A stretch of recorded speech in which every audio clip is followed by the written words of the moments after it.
question again from GS12 about Stars in Their Eyes. Did you go on tour in the Stars in Their Eyes live shows? No, I didn't get a chance to do the Stars in Their Eyes live shows because I was actually on tour myself with the band in Europe. They asked me to do it, and unfortunately I wasn't available to do it. Do you have any episodes of Stars in Their Eyes? Well, I actually have the official Stars in Their Eyes video, which has the acts for the 10 series, myself and the first 10 obviously series competitors on it, which I'm sure you could probably track down on video somewhere, possibly eBay. But obviously it wasn't general release. So you'd recommend that? Yeah, I recommend that if you're a Stars in Their Eyes fan and you want to see how the show progressed over the years, because interviews on it, myself and Ian Moore, who was Krista Bergen, other Maxine Barry's on it, and all the kind of all the people that were on Stars in Their Eyes, all the champions as well, are on that. So it's well worth it. If you're a Stars in Their Eyes collector and you're a bit of a fan, then recommend that. But getting a hold of that, you may be able to pick it up on maybe possibly eBay or something like that, because I don't think it's on sale in the shops anymore. But check it out. It's good fun. Okay, James would like to know. Now you've answered a similar question to this earlier. James would like to know: will there ever be some like 39 or It's a Hard Life or Living on My Own added to the shows? Good question. Thanks very much for your question. In regards to things like 39, we have actually previously done it. We have done 39 a couple of times at shows. One show we particularly did it in was actually due to a technical glitch.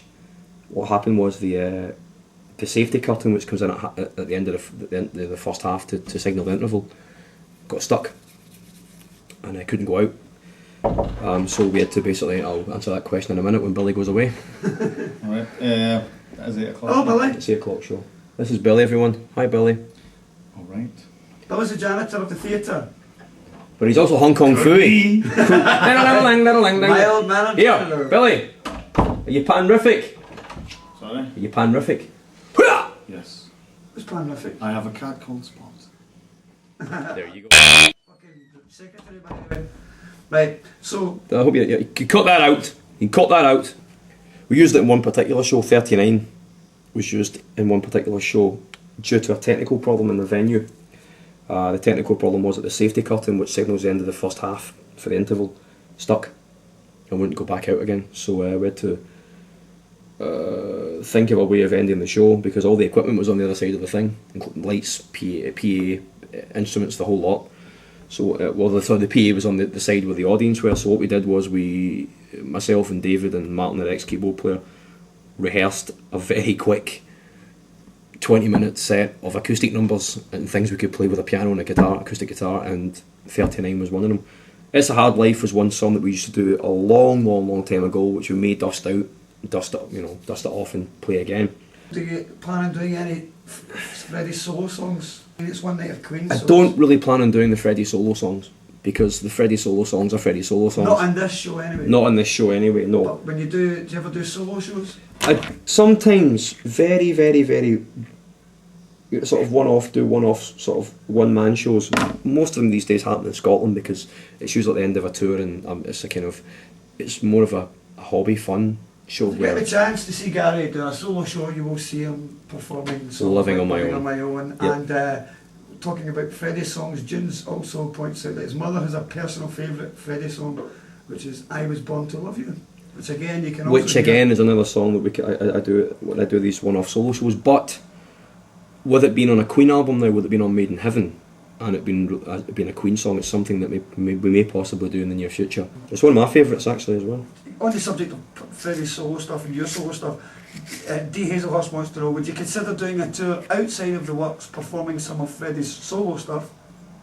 I think it would be very interesting for Queen fans, especially because we didn't really get to see Freddie perform anything from Barcelona live, apart from the mime performances with Montserrat. With Montserrat and And it goes on to say, I guess if you were to perform things from Barcelona, then you'd have to find a suitable soprano to accompany you. It's just a thought, and he's interested to hear your response. Thanks very much. It's a very good question, that actually. So would you do a tour? I wouldn't really do a tour. I wouldn't consider a tour, because of the fact that this tour takes up so much of my time and the band's time. So you wouldn't have time to do it? We wouldn't have time. The physical time restraints would be impossible, because we do between 150 and 170 shows a year with this, so it'll be just trying to find the time and have a family life at home. I'd love to do Barcelona with a soprano, someone for like Leslie Garrett, for example. Maybe something a bit special. You know, we did the Proms in the Park show 2 years ago, and we were asked back this year, but we couldn't do it because we were actually touring commitments already. So something like that would be great to do it with a live orchestra and with a soprano. So who knows, that may happen. Okay, I've got quite a few people asking if you will be performing in Italy. Well, actually, we are. When? We're doing a couple of dates in November in Italy. It's tailed on to the end of the German tour. I'm not 100% sure of where they are because I sort of work from tour to tour, and right now I'm obviously concentrating on the UK leg of the tour. So what to do is go onto the website www.onenightofqueen.com, and all the tour dates are on there, and the 2 Italian dates are on there, and it's our first taster into Italy. So really looking forward to it. I've only been to Italy on holiday, so looking forward to performing in Italy. So hopefully the people that have been asking will hopefully see you at one of those shows. My question to you, ladies and gentlemen of the One Night of Queen Company, and welcome to the Wickham Swan. In accordance with our health and safety policy, may I draw your attention to the notices in your dressing rooms regarding the evacuation procedures and other useful information. If you have queries about this or anything else, please do not hesitate to contact a member of staff. Okay, I just did. Please do not Ladies and gentlemen, hesitate. half-hour call, half an hour, please. Thank you. so what does that mean? You've got half an hour before you're on stage? Half an hour to beginners. I beg your pardon? Half an hour to beginners. What do you mean half an hour to beginners? Beginners would be, for example, if you were in a stage play, half an hour beginners call would be 30 minutes for the first people that are on stage. But you are the first person on stage? Well, that's it, but for a play, beginners, this is your 30-minute beginners call. Right, okay. Question from Half Pint Hog. Did you and the guys enjoy your visit to Scarborough? Did we enjoy a visit to Scarborough? I can sum that in one word: yes.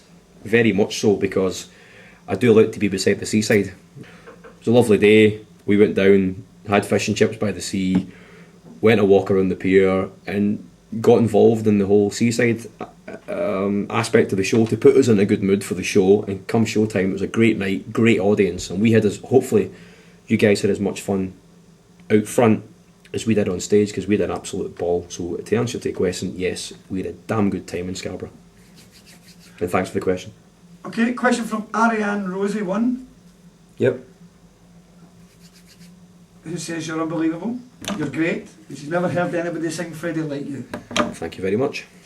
And Ariana Rosie, I beg your pardon, Ariana Rosie, her question is, I'm assuming it's a she, sounds like a she, doesn't it? Okay. Her question is, are you coming to the North East USA anytime soon? Northeast USA. Well, I don't know, thanks very much for your question. My geography is terrible. Really, really terrible. I know we are coming to America again, March and April time. Ms. Hines or Mr. Q to the follow spot box, please. Ms. Hines or Mr. Q to the follow spot box, please. Where's Mr. Q? Everyone, this is Steve. Bend down, Steve, so the people can see you. Hello. How's it going? You alright, Steve? Which Isn't Steve he do the cute? show? Steve is the resident sound engineer. He makes things loud. Alright. Loud enough. And also production manager. He may be small, but he's perfectly formed. Yeah. It's amazing the jobs you can get in the YTS these days, isn't It's it? what It is. YTS. Well, what it was, yeah. I started when I was 8, because you know the people are cheaper when they're 8. You know what I mean? Very much cheaper. Yeah. Can't pack it of sweeties. Just obviously I got to 28. Asked for a massive pay rise. Got it. You're on 2 packs of So- sweets now, aren't you? 3. It's amazing what Stevie will do for a packet of sweeties. Starburst, he's anyone's. So we're going to get a chat with Stevie at some point later on as well. And we'll find out. Yeah, I'll see what I can do. Obviously that'll be a pack of sweets for my time. A packet but, of sweets yeah. for That's Steve's catchphrase, everyone. I'll see what I can do. I'll see what I can do. See what you can do. Oh, Brian, I'll give you my last roll. To get the bits. Cut that out.